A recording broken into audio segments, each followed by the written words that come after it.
thanks for the time to sit down No, today thank for you. a little bit. We're in break of sets right now. In between your I've got nice my set here. smoothie. Things are all good. So backstage, I make smoothies for everybody. And we're drinking all these smoothies. And then we get on stage and we've got like chia seeds in our mouths and stuff, right? And it's like, I get on the mic, and I probably do it tonight. I say, yeah, we were backstage making smoothies. I bet our parents weren't doing that backstage. I bet that's Probably true. doing something a little bit different and not smoothies. All right. So, hey, I got questions about you being a drummer. So, a couple of things. First of all, you don't wear sneakers when you play. No, leather-soled shoes. And why is that? And talcum powder.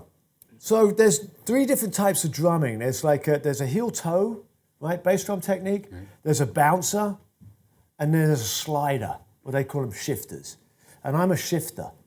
I'm actually a bouncer with my left foot and a shifter with my right foot. What does that mean when you say shifter? So I slide, I find the sweet spot on the pedal, and I slide up the pedal using my foot. Joel Taylor, another really good drummer in LA, does the same thing as me, and I ground down my pedal. I put my pedal on a belt grinder, and I grind it smooth, so I can really slide. Slide it, yeah. So does that give you be able to punch it differently up and down? Yeah, it allows me to do a slide where I can get 2 to 3 hits in one shot.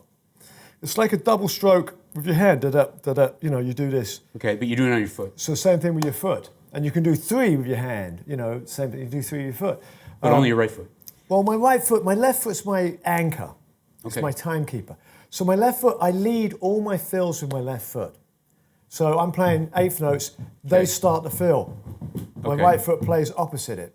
So my left foot, this is what my dad did. My dad was the first double bass drum rock player in rock, right? A guy called Baby Dodds did it in jazz.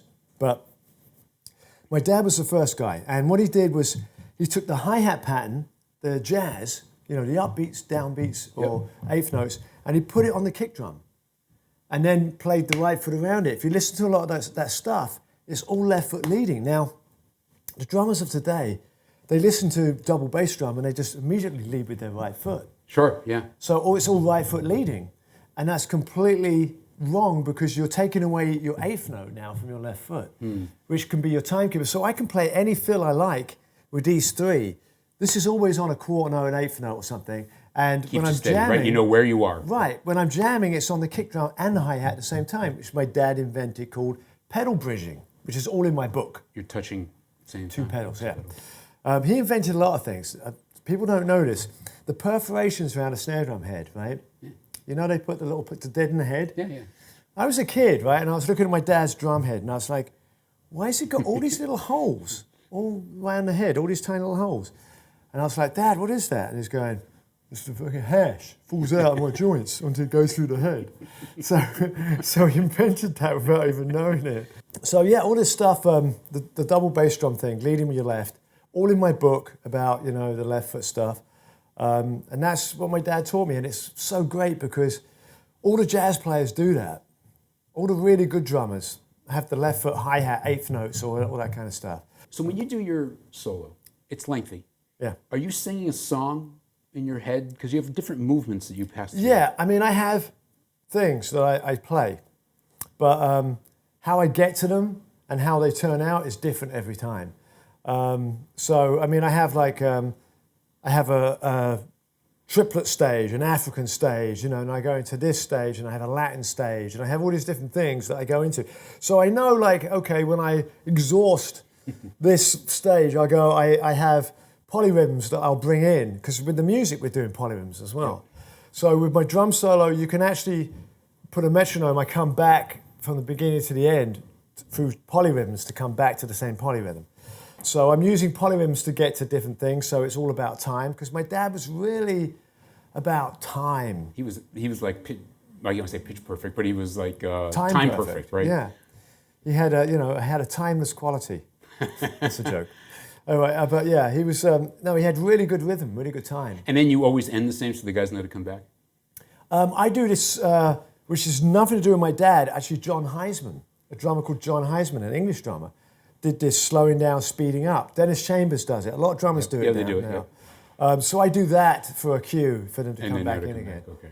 Do they make you hold on to that a long time sometimes? No, I mean, but it's the cheesiest thing I do in my solo. It's the thing I am going, okay, Here's the silly, people love it. They do. But, but it's the least musical part of my solo, Well, it's true. It's just going faster. Right. It's just saying, hey, look what I can do, kind of thing. Well, some people like that, especially when you do the double bass drum. Yeah, cool. right. Yeah. Exactly. You have to do it for the crowd too, So you've mentioned your dad several times.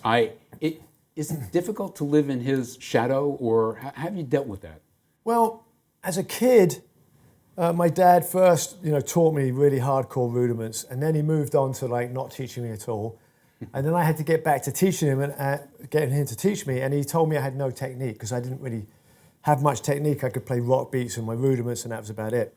So he sent me away with all these pieces of paper, stacks of them from Italy, back to England, and I sat there 8 hours a day working all this shit out and practicing it.